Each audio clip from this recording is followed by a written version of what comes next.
Hello and welcome to Scrapbooking Station. I created these little puffy gift packages for a card I was working on and then found a whole bunch of other ways to use them. So I'm going to put the camera over my shoulder. Okay, we're going to begin with the guts of your package. And so all I've done is I've scored, and the scoreboard works really good for this because you want to make a couple layers of the same dimensional shape and do a score tear. So bend it back and forth a couple times. Fewer times if you want a little bit rougher, but what this does is soften the edges for your wrapping, because if you're using patterned paper, not such a big deal if you've got square edges, but if you're using tissue paper, which we're going to see some examples, aluminum foil, and dunnage, which is my favorite, softer edges work better. And of course you can layer 1, you can layer 2, you can layer 3, depending on your project. Okay, once you have your squares cut out, you want to go ahead and layer them. You can glue them together just for making it a little bit easier, but I'm going to just leave them separate. So I've got 2 layers of a 2.5-inch cardstock. I've taken out my dunnage and did some stamping and some glittering. These red dots are the dazzling details from Stampin' Up! I like that better than glitter glue, only because it doesn't wake up. Now I'm going to use Scotch tape, but you want to wrap it just like you would a present or a gift. Okay, and as I'm finishing this up, I just wanted to add that for most projects, you're not going to see the back, which is why I'm using Scotch tape. If you're going to see the back, you'd have to use glue or snail adhesive to get those down. And we're only going to take a look at one project that does that. So you got your finished package, and you want to make several while you're putting them together.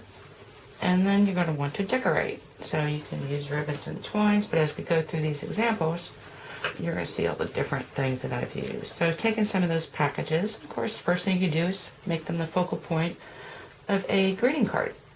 A couple stickers, some twine. This is actually just a piece of paper. And this is a standard easel card. And so this is kind of a work in progress, but real pretty. And you can see the dimension on that. So it gives it a lot of height. And then actually, what the instigator of all this was this card. This is my sliding easel, which is the last video I just published. And I talked about making a spot for a gift card. So I did that, and that's what inspired me to create these packages to begin with.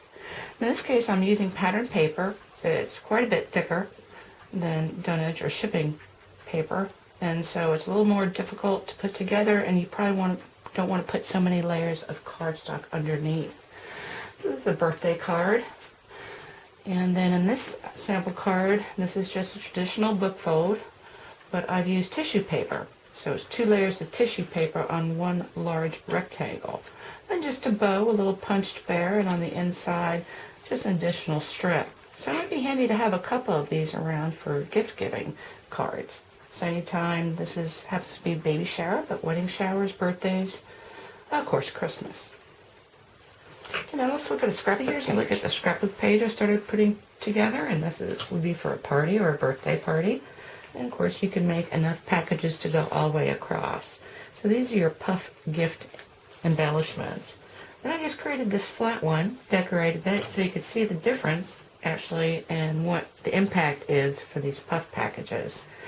And so actually, after I looked at it, I thought, well, maybe instead of putting all puff packages, maybe just kind of intermittently do that in your flat package.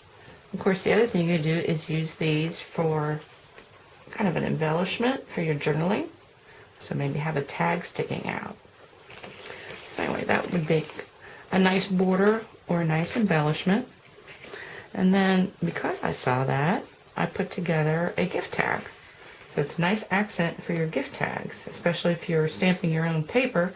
You use the same stamps on your gift tag. And then once I went there, I was thinking, wow, what if I used wrapping paper? I mean, you are wrapping kind of a gift.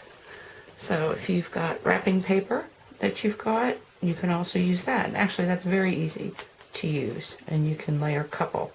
Then just save these for Christmas time or presents. And then, of course, the smaller ones, your smaller gifts, use the package itself and have something like this with the to and from on it. And then lastly, I thought, well, if you've got a bald spot in your Christmas tree, if you use either aluminum foil, this again is silver dunnage, but you can hang this and create a bright spot on your tree. Now these I happen to have put gift cards in. So this is a nice way to hide those gift cards on Christmas Day. Make them go hunt around in the tree for them. Anyway, I hope you took something with you can use in your own paper crafting. I'm going to leave you with a collection of photographs of these finished projects. Thank you for watching.